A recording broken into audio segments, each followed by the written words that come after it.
S, ಈಗ ಬಾಗಲಕೋಟೆ ನೋಡ್ತಾ ಇದ್ದೀವಿ. ಬಾಗಲಕೋಟೆಯಲ್ಲೂ ಕೂಡ ಕಾಂಗ್ರೆಸ್ ತನ್ನದೇ ಆದಂತಹ ಹವಾ ಮುಂದುವರೆಸಿದೆ. ಆರಂಭಿಕ ಮುನ್ನಡೆಯನ್ನು ಕಂಡಿದ್ದಾರೆ ಉಮೇಶ್ ಮೇಟಿ, ಕಾಂಗ್ರೆಸ್ ಅಭ್ಯರ್ಥಿ. ಅಂಚೆ ಮತಗಳಲ್ಲಿ ಮುನ್ನಡೆಯನ್ನ ಕಂಡಿದ್ದಾರೆ. It is very early stage.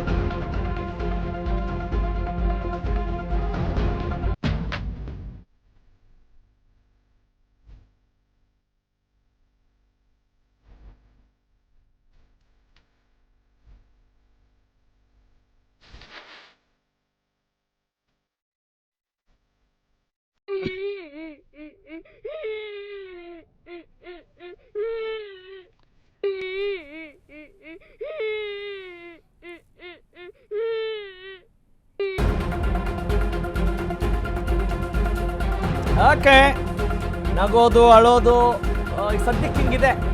ಈ ಕ್ಷಣದ ಟ್ರೆಂಡ್ ಹೇಗಿದೆ ಅನ್ನೋದನ್ನ ಅಶ್ವವೇಗ ನ್ಯೂಸ್ ನಿಮಗೆ ತೋರಿಸ್ತಾ ಇದೆ, ಕೊಡ್ತಾ ಇದೆ ನಿಖರ ಮಾಹಿತಿಯನ್ನ. ಹೀಗಾಗಿ stay tuned till the end. ಭಾರತೀಯ ಜನತಾ ಪಕ್ಷದ ವೀರಣ್ಣ ಚರಂತಿಮಠಗೆ ಆರಂಭಿಕ ಹಿನ್ನಡೆ ಆಗಿದೆ. ಒಟ್ಟು 260 ಅಂಚೆ ಮತಗಳ ಎಣಿಕೆ ಪೂರ್ಣಗೊಂಡಿದೆ. ಬಹಳ ಇಂಪಾರ್ಟೆಂಟು.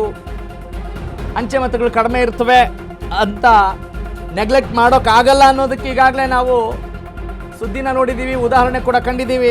ಯಾಕಂದ್ರೆ ಅಂಚೆ ಮತಗಳ ಮರು ಎಣಿಕೆ ವೇಳೆ ಅಚ್ಚರಿಯ ಫಲಿತಾಂಶ ಬಂದಿದ್ದನ್ನು ನಾವು ಇವತ್ತು ಕೂಡ ಗಮನಿಸಿದ್ವಿ.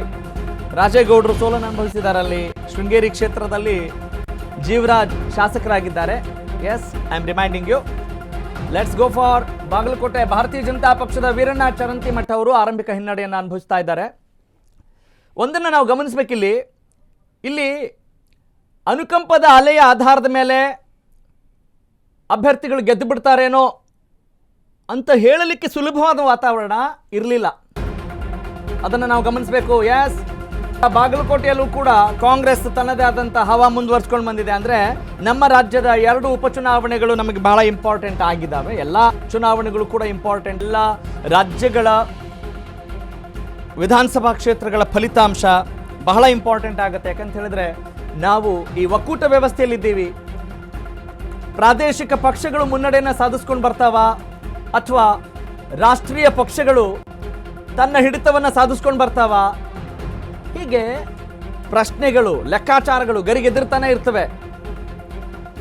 ಒಂದಿರುತ್ತೆ ಯಾವಾಗಲೂ ಕಾಮನ್ ನೆರೇಟಿವ್ ಏನಿರುತ್ತೆ ಅಥವಾ ಪಾಯಿಂಟ್ ಆಫ್ ವ್ಯೂ ಏನಿರುತ್ತೆ ಅಂತ ಹೇಳಿದ್ರೆ,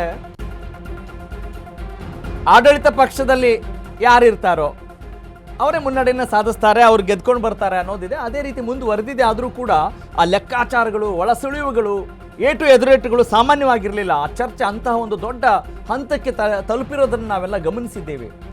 ನಮ್ಮ ರಾಜ್ಯದಲ್ಲಿ 2 ಉಪಚುನಾವಣೆಗಳಿಗೆ ದಿನಾಂಕ ನಿಗದಿ ಆದಾಗಿನಿಂದ ಕೂಡ ನಡೆದಂಥ ಘಟನೆಗಳು, ರಾಜಕೀಯ ಬೆಳವಣಿಗೆಗಳು, ಒಳಜಗಳ, ಆಂತರಿಕ ಸಂಘರ್ಷ ಮತ್ತು ಮುಂದಿನ ದಿನಗಳಲ್ಲಿ ಯಾವ ರೀತಿ ಆಡಳಿತಕ್ಕೆ ಇದು ಪೆಟ್ಟು ಕೊಡ್ಬೋದು, ಪೂರಕ ಆಗ್ಬೋದು, ಮಾರಕ ಆಗ್ಬೋದು, 1-2 ಚರ್ಚೆಗಳ ಮೇಲೆ ಚರ್ಚೆಯನ್ನು ನಾವು ಮಾಡಿದ್ದನ್ನು ಗಮನಿಸ್ತಾ ಇದ್ವಿ. ಎಸ್, ಬಿಜೆಪಿಯ ವೀರಣ್ಣ ಚರಂತಿಮಠಗೆ ಆರಂಭಿಕ ಹಿನ್ನಡೆಯಾಗಿದೆ. ಒಟ್ಟು 260 ಅಂಚೆ ಮತಗಳ ಎಣಿಕೆ ಅಲ್ಲಿ ಪೂರ್ಣಗೊಂಡಿದೆ. ಓಕೆ, ಇದರ ಜೊತೆಗೆ 4 ರಾಜ್ಯಗಳ ಮತ್ತು 1 ಕೇಂದ್ರಾಡಳಿತ ಪ್ರದೇಶ, ಪುದುಚೇರಿ ಕೇಂದ್ರಾಡಳಿತ ಮತ್ತು ಪಶ್ಚಿಮ ಬಂಗಾಳ, ತಮಿಳುನಾಡು, ಕೇರಳ, ಅಸ್ಸಾಂ, ಈ 4 ರಾಜ್ಯಗಳ ಈ ಮಹಾ ತೀರ್ಪನ್ನ, ಜನಾದೇಶವನ್ನ, ಮತಾದೇಶವನ್ನ ನಾವಿವತ್ತು ಗಮನಿಸ್ತಾ ಇದ್ದೀವಿ.